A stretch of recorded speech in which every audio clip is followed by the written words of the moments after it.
और रायपुर शहर का संतोषी नगर इन दिनों चर्चा का विषय बना हुआ है। पिछले महीने ही खुफिया पुलिस ने यहाँ बांग्लादेशी मुस्लिमों को रहते हुए पकड़ा था, जो काफ़ी लंबे समय से यहाँ छुप कर रह रहे थे। इस पर पूर्व पार्षद पर सीधा आरोप लगाया जा रहा है। देखिए सच क्या है, हम बात करते हैं पूर्व पार्षद के प्रतिनिधि से। लगातार अखबारों में खबर आ रही है और बीजेपी के सदस्यों के द्वारा, पदाधिकारियों के द्वारा आरोप लग रहा है कि पूर्व पार्षद अपने वोट बैंक के खातिर अपने वार्ड में बांग्लादेशियों को बसाए थे, शरण दिए थे। आइए जानते हैं सुमित दास जी से पूरी सच्चाई क्या है। आजकल जो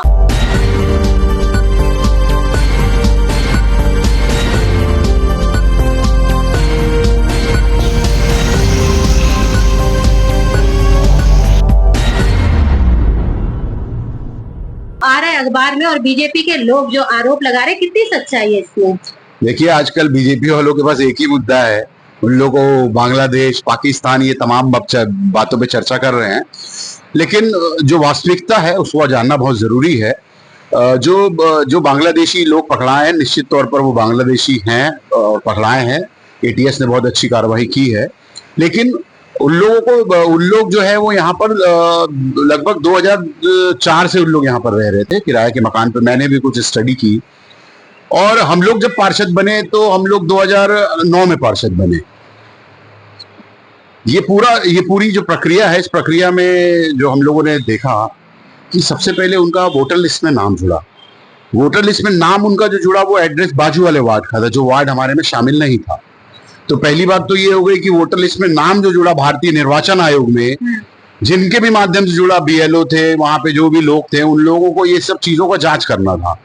अब उनका नाम जुड़ने के बाद उनका आधार कार्ड बन गया, उनका राशन कार्ड बन गया। उसके बाद वो वार्ड जो है वो हमारे एरिया में जुड़ा। चूंकि हमारे एरिया में वार्ड जुड़ा, तो जो वो बांग्लादेशी लोग थे, उनके बच्चे के बर्थ सर्टिफिकेट के लिए वो हमारे पास आए और अपना आधार कार्ड और वोटर आईडी को हम लोगों ने चेक किया। जो जनरल प्रक्रिया है भाई, यहाँ लगभग 40,000 लोग यहाँ पर निवासरत हैं। आप वार्ड की जनसंख्या 20,000 है, आप मान के चलो दुगने लोग यहाँ पर रहते हैं। एक एक आदमी का हम घर में जाके चेक तो कर नहीं सकते, और घर में किसी के जाने में भी ये चीजें चेक नहीं हो सकती। तो निश्चित तौर पर हमारा जो मूल आधार रहता है वो या तो आधार कार्ड है या फिर आपका वोटर आईडी को चेक किया हम लोगों ने। तो और चूंकि वार्ड में हम लगातार पार्षद हैं और यहाँ के लोकल हम लोग निवासी हैं, तो लोग लगातार मिलते रहे। मैंने खुद देखा कि वो जो बंदा है वो कबाड़ी का काम करता था, छोटे छोटे लोग थे, उन लोग आके फेरी लगाते थे। और यहाँ पर बंगाली मुसलमान भी है, तो कोई कंफ्यूजिंग वाला मैटर तो था ही। तो उसके बच्चे का जो पार्षद ने लिख के दिया कि भाई वो बच्चा यहाँ पैदा हुआ, तो बच्चों को लिख के देना कोई क्राइम तो नहीं हो गया? ये पार्षद का तो नैतिक ड्यूटी है कि कोई आदमी वार्डों में कुछ स्कूल के बच्चे आ रहे हैं, एडमिशन के लिए आ रहे हैं, कोई बच्चा पैदा हो रहा है, किसी के मरने का सर्टिफिकेट बनाता नहीं है पार्षद। ये पार्षद एक रेफर करता है, लिख के देता है कि और कानून में प्रावधान भी कि पार्षद जो लिखा है वो कोई महत्वपूर्ण नहीं है। उसके बाद बहुत सारी जांच की प्रक्रिया है, चाहे वो कलेक्ट्रेट से प्रक्रिया हो, चाहे तहसील की प्रक्रिया हो, चाहे आधार चॉइस सेंटर की प्रक्रिया हो। तमाम प्रक्रियाओं से वो चीज गुजर के प्रमाण पत्र बनता है। ये बोल देना कि पार्षद प्रमाण पत्र बनाता है, पार्षद ने फर्जी प्रमाण पत्र बनने में मदद की, ये तमाम चीजें जो है ये पूरी तरीके से बीजेपी का झूठ है। वो जो कार्यकाल था वो उस वक्त डॉक्टर रमन सिंह मुख्यमंत्री थे, तमाम उनके मंत्री थे, गृह मंत्री थे। इनका नैतिक फर्ज था कि बांग्लादेश से आदमी डायरेक्ट उड़ के संतोषी नगर नहीं आया है। तो निश्चित तौर पर कहीं कमियां हुई, कहीं पे जो भी हुआ है उसका ठीकरा वो आज मैंने देखा अजय चंद्राकर जी बयान दे रहे हैं कि पार्षद। तो मेरे कहने तो ये है कि इस चीज को अपन ग्राउंड लेवल पे बात करें और वास्तविकता बात करें। हवाई बात करने से कुछ नहीं होना है। जो जांच का विषय है वो ये है कि कैसे वोटर आईडी बना, जांच का विषय है कि वो इतने साल तक रहे तो सूचना तंत्र की कमी क्यों हुई, जो लोग हैं उन लोगों ने भी अवेयरनेस क्यों नहीं दिखाया कि ऐसे लोग यहाँ पर रह रहे हैं।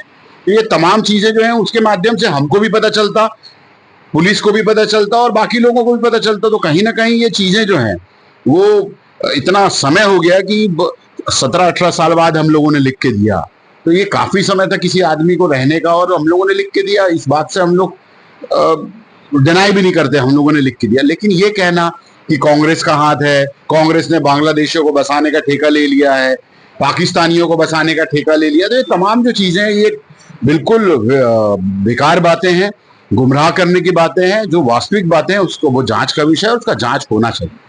जैसा कि आपने बताया 2004 से पहले, जैसा कि आपने बताया 2004 से पहले वे यहाँ निवास करते हैं और तब वो दूसरे वार्ड में आते थे, तब उनका वोटर आईडी कार्ड बन गया था। क्या आप बता सकते हैं उस टाइम बगल वाला जो वार्ड है उस वार्ड का नाम और पार्षद कौन थे उस टाइम? ये जो नहर पार वाला वार्ड है, नहर पार वाला जो वार्ड है वो वार्ड हम लोग के उस वक्त वो वार्ड जो है वो बाजू वाला वार्ड रविन्द्रनाथ टैगोर के नाम से वार्ड था और वो नहर पार का एड्रेस रविन्द्रनाथ टैगोर का ही दिया है उस वक्त। तो अब वो कौन से सन में बना है मैं तो उसको एग्जैक्ट नहीं बता सकता, क्योंकि मैंने वोटर लिस्ट देखा है, वोटर लिस्ट में नाम मार्क किया और वो।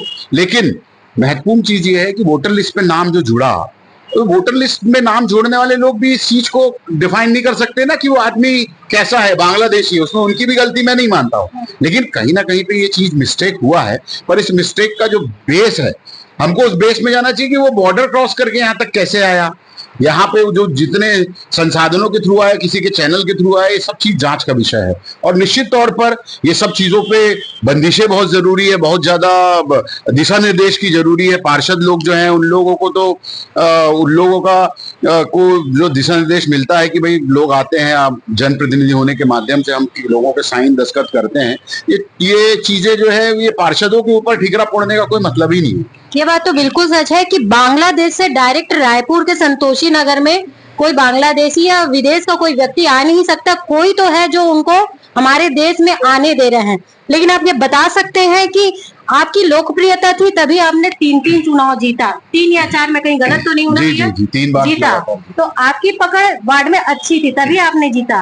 तो क्या कभी किसी आस पड़ोस के लोगों ने आपसे चर्चा नहीं की? मैं वही कह रहा हूँ कि मैं खुद भी बहुत ज्यादा इस विषय पे चिंतन किया कि इन 20 सालों में मेरे को मैंने देखा कि वो जो आदमी कबाड़ी का काम कर रहा था उसका मेरे को कोई क्राइम रिकॉर्ड या किसी से झगड़ा करते या किसी का कोई भी रिपोर्ट हम लोग को आती तो निश्चित तौर पर, या मोहल्ले में भी कुछ ऐसा रहता, आड़ोस पड़ोस में भी मैंने चर्चा की, वो एक घर से बाजू वाले घर में रहे, उससे बाजू वाले घर में रहे, मैंने जानकारी जो इकट्ठा की आजू बाजू रहे, तो किसी ने भी कोई कंप्लेंट नहीं किया ना। मैंने कभी वो अगर आया भी मिलने के लिए तो हम लोगों ने देखा कि ऐसा कुछ चीजें दिखी नहीं, तो हम अंतर महसूस नहीं कर पाए। और ये सब चीजों के लिए बहुत स्टडी पार्ट है जो एटीएस है और पुलिस विभाग है, ये तमाम चीजें इन सब चीजों का उन लोगों को ट्रेनिंग दिया जाता है। हम लोग तो इन सब चीजों से बिल्कुल अनभिज्ञ हैं, तो हम लोग तो पॉसिबल ही नहीं कि किसी को हम इन सब चीजों के तरफ हमारा ध्यान जाए। लेकिन जिस दिन से ये बात सामने आई है तो निश्चित तौर पर ये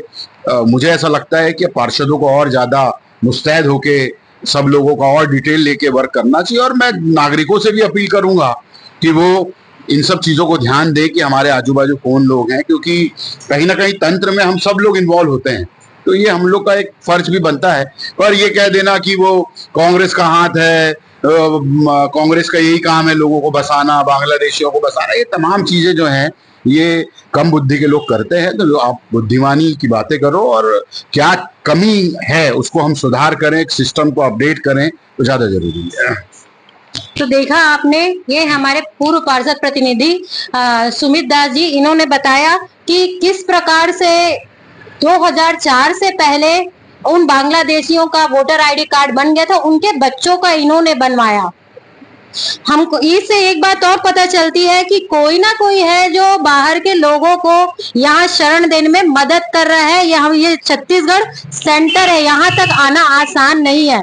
दूसरी बात, हमारे जनता को भी जागरूक होना पड़ेगा। हमारे आसपास में कौन आ रहा है, कौन जा रहा है, कौन बस रहा है, क्या करता है, इस पे ध्यान देना पड़ेगा। और हमारे पार्षद प्रतिनिधि का तो बनता ही है कर्तव्य, वो भी करें। अब और अच्छे से जांच पड़ताल होनी चाहिए। इसी प्रकार की खबरों के लिए बने रहें IMNB न्यूज से।